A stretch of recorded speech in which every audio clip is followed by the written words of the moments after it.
मैं सभी राज्यों से निवेदन करना चाहता हूं कि आप गंभीर हो जाओ। खाद की एक बोरी भी फालतू नहीं जानी चाहिए, एक बोरी भी फालतू नहीं जानी चाहिए।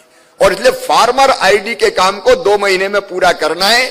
मैं तो अतीश जी ये कहूंगा कि कंट्रोल रूम बना के रोज हम रिव्यू करें, मॉनिटरिंग करें, किस राज्य में कितने बन गए, कितने रह गए। मैं माननीय राज्य के मंत्रीगणों से भी कहना चाहूंगा, मुख्यमंत्री से भी मैं बात करूंगा, लेकिन आप इसकी मॉनिटरिंग अपने राज्य में करें। यह बहुत जरूरी है कि अपना खाद किसान से वंचित ना हो। और इसलिए फार्मर आईडी का उपयोग करके जो सिस्टम बनाने वाले हैं, जिसकी चर्चा हुई है, उस सिस्टम से ही हम खाद देंगे, ताकि एक बोरी भी फालतू ना जाए। ऐसा नहीं हो कि खेती के अलावा कहीं चली जाए। और किसी भी हालत में ब्लैक मार्केटिंग नहीं होनी चाहिए, उसकी भी हम लोग पूरी ताकत के साथ चिंता करने का काम करेंगे।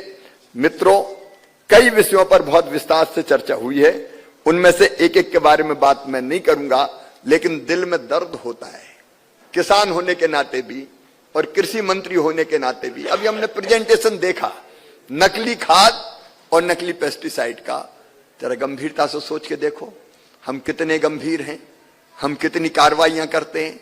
हमारे यहां इंस्पेक्टर्स ही नहीं है, जो है वो कार्रवाई ढंग से नहीं करते। हमारे पास लैब नहीं है, और अगर कहीं कोई पकड़ा भी जाता है तो साक्ष्य के अभाव में फिर छूट जाता है। 4 राज्यों में कार्रवाई, सजा का प्रतिशत 0।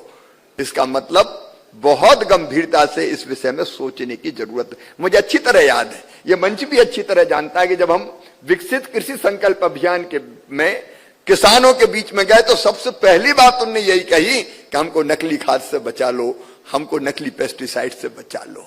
और इसलिए मैं कहना चाहता हूं 5 राज्यों से, उनके अधिकारियों से भी, कि इसमें कठोरतम कार्रवाई। जो चीजें प्रेजेंटेशन में आपको बताई है मुक्तानंद ने कि ये कमी, ये पूरा होना है, आप पूरी ताकत के साथ उसको पूरा करें। भारत सरकार आपको हर संभव सहयोग करने का प्रयत्न करेगी। और जैसे राजस्थान ने कार्रवाई करके बताई है, हर एक राज्य अगर उस स्तर पर कार्रवाई कर दे तो किसी की हिम्मत नहीं होगी कि नकली वो बेच पाए।